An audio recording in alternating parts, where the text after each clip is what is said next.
Alors, ce vendredi de cette troisième semaine de décembre, ce vendredi, j'ai pris cet achat macro de 11 heures. Initialement, ce que je voulais suivre, c'était la montée pour aller chercher le haut de la journée précédente, le haut là-haut et le haut encore derrière ici. Là, on s'est préparé, pré-market, pour préparer la montée et aller atteindre les niveaux qui sont au-dessus du prix. Et puis, c'est un scénario d'impulsion directe, ça veut dire que c'est ce genre de journée où l'ouverture du marché à 9h30, le market open, il sera juste utilisé pour injecter la volatilité et propulser directement le prix vers le sens qu'il doit y aller. Il va directement propulser le prix vers les niveaux qu'il doit aller viser, qui sont déjà, et ça c'est déjà préparé avant le market open. Donc aujourd'hui c'est un scénario à propulsion directe et je ne trade pas les breakouts.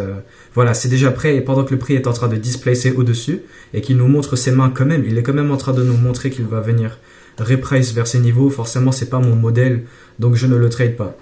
Mais le mouvement général de la journée que j'aurais voulu suivre, ça a donc été ce mouvement sur le market open. Là on est en 15 minutes, ça c'est la bougie de 15 minutes du market open. Et après tout ce qu'on pouvait avoir, c'est soit on reste à l'intérieur de cette rangée, vu que ici il y a haut potentiel à ce que le haut de la journée soit déjà placé vers le niveau de liquidité important qui est ici. Une fois qu'on l'a atteint, soit le haut de la journée est placé, ou alors on peut revenir pour continuer un peu plus loin vers des niveaux qui sont un peu plus hauts, ou juste faire la continuation simpliste, pas forcément plus haut, mais la simple continuation. Et alors j'ai pris ce trade où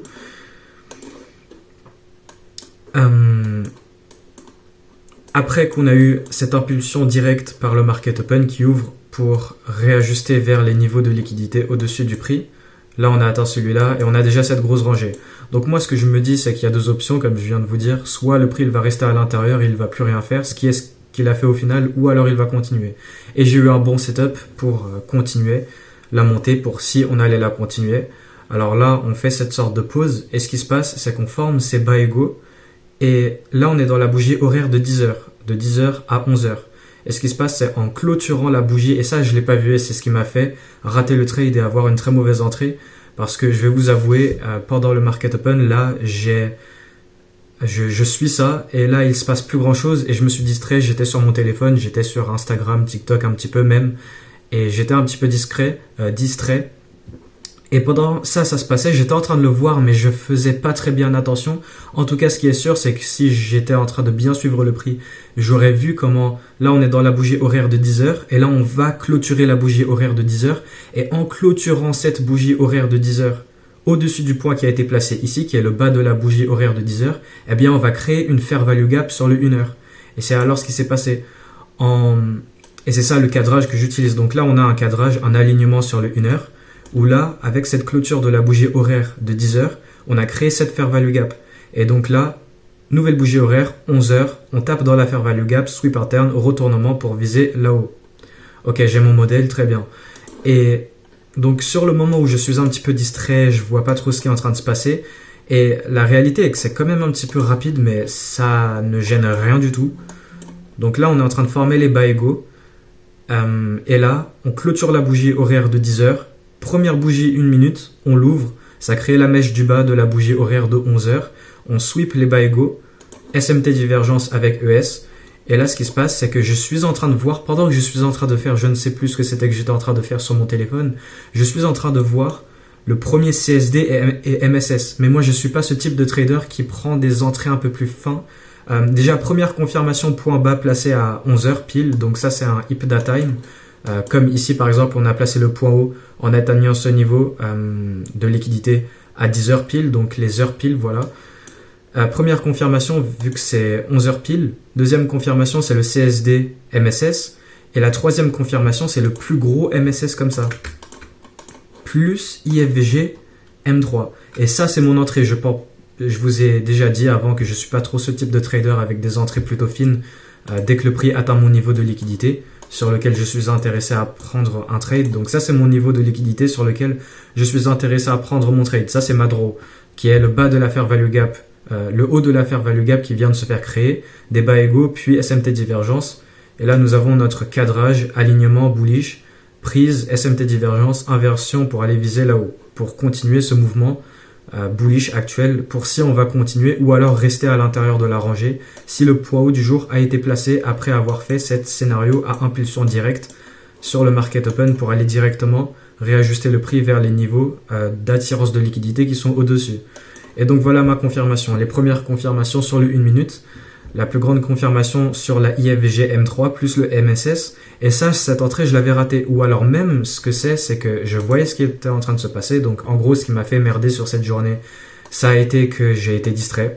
Et voilà, j'ai fait cette erreur classique que j'ai répétée à ne plus refaire forcément. Et ça a déjà été dit ça avant, de ne plus refaire ce genre d'erreur. Mais là, je l'ai recommis. Et j'allais entrer sur la clôture, sur une de ces clôtures ici. Je pense que ça allait être cette clôture ici. Mais vu que j'avais pas très bien analysé le prix déjà avant que ce setup se forme, eh bien j'étais un petit peu en train de voir ce qui se passait sur le moment. En mode, j'étais en train de voir le setup pendant que la confirmation est en train de se faire. Alors que comme je vous ai montré dans la vidéo de mon plan de trading, le setup, il est déjà prêt avant la confirmation. Tu l'as déjà cadré avec la draw que tu veux faire, avec l'attirance de liquidité, qui dans ce cas-là, c'est les bas qui sont ici, que tu es en train d'attendre que le prix vienne le prendre pour ensuite, soit on va avoir notre confirmation ou soit pas du tout pour prendre le trade. Et donc dans le cas où le setup est déjà prêt, ce qui est une règle dans mon plan de trading, mais vu que ça n'a pas été le cas, eh bien je suis en train de voir ce qui est en train de se passer pendant que la confirmation est en train de se faire. Et ça c'est très dangereux parce que tu peux rater le trade, qui est ce que j'ai fait. Et pendant qu'on a ces deux bougies et que je suis un petit peu en train d'analyser le prix, de voir ce qui se passe, je ne sais pas pourquoi, mais forcément c'est la cause de ce que c'est que je vais vous dire. C'est la cause du fait que je n'ai pas vu le setup avant, qu'il n'était pas déjà préparé. Donc pendant que je suis en train de voir ce qui est en train de se passer, pendant même que la confirmation se fait, ce qui est très mauvais, bon là à ce point-là je me répète, mais voilà, vous me comprenez, au moins je suis clair, eh bien, qu'est-ce qui se passe? Comme un débile, je me fais gêner par... Voilà, ici on crée une mèche ici, on fait des petites mèches et on a ces deux mèches ici. Mais ça veut rien dire, ça me gêne. Donc au moment où on a ça là, je me dis, ok, bon, je vais attendre la prochaine bougie 1 minute pour voir, voilà, elle va aller un petit peu plus haut. Même si j'ai une entrée un petit peu plus tardive, au moins, voilà, c'est un petit peu mieux. Et là, qu'est-ce qui se passe? J'ai pas eu de chance. La prochaine bougie 1 minute, elle fait tout ça. Elle fait plus tard de 30 pips. Donc, et après, j'ai acheté sur la bougie de juste après qui a été cette entrée ici. Donc, j'ai eu cette très mauvaise entrée. Alors que ce que je suis en train de voir là, les mèches qu'on est en train de faire, les deux mèches ici, ça veut absolument rien dire. Parce que là, on a notre CSD, MSS et IFVG M3. Parce que cette bougie-là, je ne sais plus laquelle c'est. Là, on a clôturé la bougie M3 là. Si vous vous rappelez, là, je ne vais pas retourner sur le M3, mais on a la IFVG, MSS, M3. Donc là, à ce point-là, le prix est confirmé, stop loss en dessous du bas, et là, on vise la liquidité opposée là-haut pour le 2RR classique. Très bien. Sauf qu'avec cette mauvaise entrée que j'ai eue après cette bougie en plus que j'ai attendue, parce que j'avais pas déjà préparé le prix, j'avais pas déjà préparé le trade à ce moment-là et que le trade était en train de se confirmer pendant que j'étais en train de voir ce que c'est qui se passait.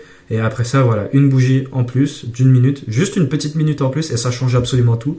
J'ai eu cette mauvaise entrée, stop loss de 50 pips quelque part en dessous ici, là où le prix ne devrait pas revenir. Et j'ai un 1,5 RR à peu près, ou un petit peu moins, c'est 1,4 en visant là-haut. Et donc la position a complètement été modifiée par juste une bougie. Même si tu prends l'entrée la plus tardive qui est ici, là tu as quand même la bonne position. Mais là on a cette bougie d'une minute qui fait toute la différence. Et ça m'a réduit alors la position. Et alors, comme je vous ai dit, il y a deux scénarios. Soit le poids haut du jour a déjà été placé, on va juste rester à l'intérieur de la rangée. Ou alors on va utiliser ce bon setup, pour continuer le mouvement bullish un peu plus haut. Donc là je vais aller sur les 1 heure. Et voilà, on va continuer plus haut. Les attirances de liquidité sont les points ici, haut de la journée précédente, haut de la journée encore d'avant, et haut de la journée encore d'avant. On a atteint ces points de liquidité importants avec ce scénario de market open de propulsion directe. Donc comme je vous ai dit, soit on va rester à l'intérieur de la rangée, ou alors soit on va continuer plus haut. Ça a été ce cas où on a laissé des hauts égaux, on a edge le niveau de liquidité et on l'a pas pris. Donc avant la fermeture du marché, j'ai dû fermer la position, ce qui serait à un petit peu au-dessus de 1,5 R si j'aurais eu la bonne entrée. Mais avec cette mauvaise entrée, j'ai fermé le trade à juste au-dessus 0,5 R. Donc voilà, j'ai eu une différence de 1 R sur ce trade à cause de cette mauvaise entrée, pour simple fait que j'ai été un petit peu ailleurs après que le prix a fait cette impulsion directe et qu'il a déjà atteint je dois être honnête, une fois que le prix a déjà atteint ces niveaux d'intérêt que je suis en train de vouloir suivre, alors qu'en fait on fait juste un scénario à propulsion directe, comme ça a déjà été fait et que là on fait plus rien, eh bien je me dis, au fond de ma tête je me dis ok, ça va être une journée sans trade, alors que bah ça veut rien dire. Le prix là il crée la fair value gap, sweep interne, SMT divergence, inversion pour viser plus haut, si le prix il veut viser plus haut. Et ça, c'était pas déjà préparé. Et vu que j'ai été un petit peu distrait et que le trade n'a pas vraiment été préparé, eh bien, j'ai raté le trade. Et j'ai eu cette mauvaise entrée parce que j'ai donc été en train de chercher à entrer pendant que le prix était déjà confirmé. Ce qui, bah, forcément, c'est stupide. Parce que ton setup, normalement, il est déjà préparé. Si tu as bien fait les choses correctement et que tu vois déjà ce qui est en train de se passer, parce que t'es pas distrait. Et... Bon, là, c'est logique. Voilà, je suis en train de parler un petit peu pour rien dire là, à ce point-là. Mais maintenant que je vous ai montré ce qui s'est passé ici sur vendredi, je veux aussi faire une précision sur... je veux revoir le trade de mercredi que je n'ai pas pris. Ma décision, au final, je suis en train de changer.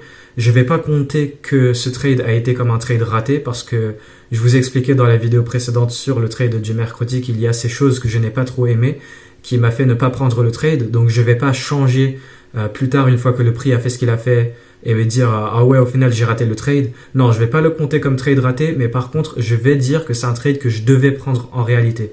Donc là ici sur mon truc de raffinement que j'ai été en train de mon dossier entier de tout ce raffinage là, j'ai fait toute une vidéo en parcourant du raffinement sur mon trading et forcément il y a toujours des choses en plus qui peuvent s'ajouter. Donc ici on a le scénario du mercredi que je vous ai expliqué dans la vidéo, je vais pas repasser ce que c'est qui s'est passé. Mais sur ce type de scénario, je prends les trades. Même si on n'a pas cet alignement consécutif, on a quand même mon modèle. Et en fait, c'est que c'est un type de setup un peu différent. Ce qu'il faut se rappeler à la fin de la journée, c'est qu'il y a toujours des types de setup complètement différents. Forcément, le trading serait beaucoup trop facile si tous les jours, ça serait le même setup. Et il y a des setups plus serrés, plus type serré comme aujourd'hui.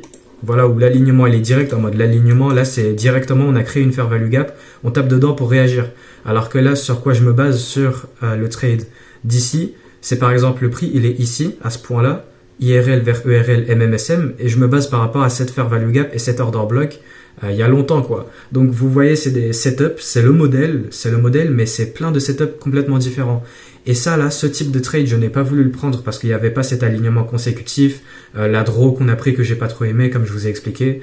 Et puis voilà. Et pour illustrer ça, j'ai aussi d'autres exemples parce qu'on va pas comprendre l'exemple du mercredi. J'ai aussi ces exemples du lundi de la 4e semaine d'août 2024 parce que par coïncidence, ce trade du mercredi s'est passé à peu près le même moment où il y a eu exactement ce genre de choses sur ce que j'ai été en train de backtester par coïncidence sur ce moment-là. Donc là, on a cet autre exemple aussi sur le lundi de la 4e semaine d'août 2024 et on a cet autre exemple du mercredi de la 4e semaine d'août